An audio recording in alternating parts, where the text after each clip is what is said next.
আমাদের অর্গানাইজেশনের নাম হচ্ছে P2P।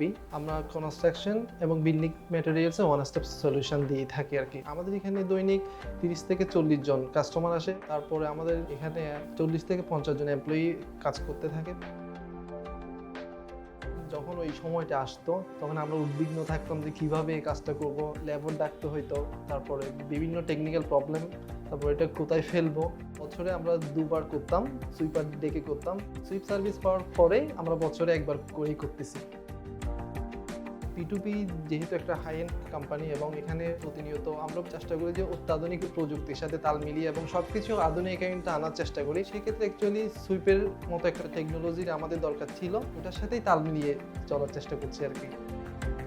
পরিবেশের জন্য আমি বলবো যে অনেক বড় একটা প্রাপ্তি। পরিবেশ দূষণটা যেটা আগে দেখা যেত যেখানে সেখানে মানুষ ময়লাটা ফেলতো আর কি, বা নালাতে বা ওপেন জায়গায়, এখন সেটা সিটি কর্পোরেশনের মাধ্যমে বা সুইপের মাধ্যমে এটা একটা সেফ জায়গায় যাচ্ছে বলে আমি মনে করি। সেক্ষেত্রে পরিবেশের একটা অনেক বড় একটা দূষণ থেকে রক্ষা পাচ্ছে এবং অনেক বড় একটা প্রাপ্তি।